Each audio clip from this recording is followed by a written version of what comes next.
Greetings, friends. It's me, Wayman. And as I stated before, I'm reading this book, The Social Animal. I'll post in the link below so you can all take a look. There's many additions and upgrades, shall we say, to the book. It's a social psychology textbook, and I've been reading it for quite some time. I read some parts over because I'm learning some really cool stuff. And those of you in social psychology will probably know this stuff, but the terminology is new to me, even though I've been around this sort of thing for a long time. And this book is kind of putting together everything that I've been observing over the years and kind of giving me definitions for it. So what this video is going to be about is the idea of self-justification and rites of passage.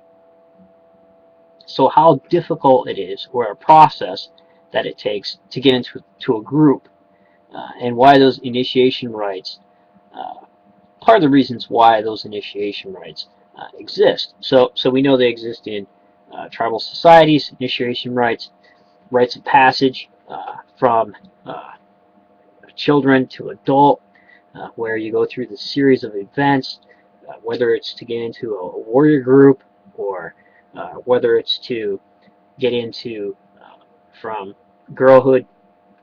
childhood to womanhood, certain things. And it's a clear, definite mark that before you went in and then after. It's a whole identity change. So this is quite fascinating what the author says here in page 225 of The Social Animal. And again, I'll post this down below. What I'm stating is that if a person goes through a difficult or painful experience in order to attain some goal or object, that goal or object becomes more attractive, a process called justification effort. So scrolling down, in most dissonant situations, there's more than one way to reduce dissonance. In the initiation experiment, for example, we found that people who make a strong effort to get into a dull group convince themselves that the group is interesting. Is this the only way they could have reduced dissonance? No. Another way of making sense of the effort they've expended is to revise their memory of the past. That is, to misremember what things were like before they suffered and worked hard. So skipping down, this is 226. What they did was misremember. They ran a test about kids taking a course. What they did was misremember how bad they were before taking the course. That is, they underestimated the skills they had before they enrolled in the course. Students who signed up did not participate showed no self-justification behavior. The recollections of earlier self-evaluations were accurate. These results may explain why people who spend time and money to get in shape feel satisfied even if they don't fully succeed. They may not be able to convince themselves that they actually reached their goals, but they may be able to overestimate the progress they did make by distorting their memories of how out of shape they were before they went into training. So I got thinking about this, and a lot of times when Christians come on and make testimonies, that's exactly some of the stuff that you hear, is how terrible their lives were before they came into the group, how terrible their lives were before salvation, how terrible their lives were before they came to Jesus.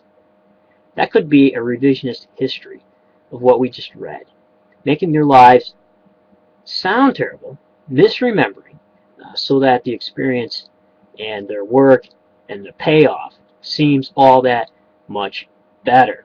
So looking back at history, there's a lot of ideas coming out now around Christian persecution. Like, how badly were they really persecuted? Definitely, there's all kinds of groups like that. There's Holocaust deniers.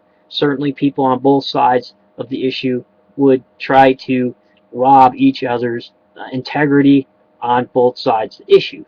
But I just want to say that a lot of times, when you go to Wednesday night prayer meeting and you hear the testimony contests that are going on, Just remember that. And when a Christian comes up to you and tries to convince you how miserable that you are, atheist, and how miserable you are, unbeliever, and that you need Jesus, maybe they're misremembering how happy they were before, because they've already made the effort and all the work that they put in it, and they already made the identity change, and they're misremembering, sometimes I believe, to make the current experience that much better. Very interesting. So I don't know. Just wanted to drop that on you. Let you know what you let me know what you think about it. And take care, friends. And remember, everybody's thinking alike, and somebody isn't thinking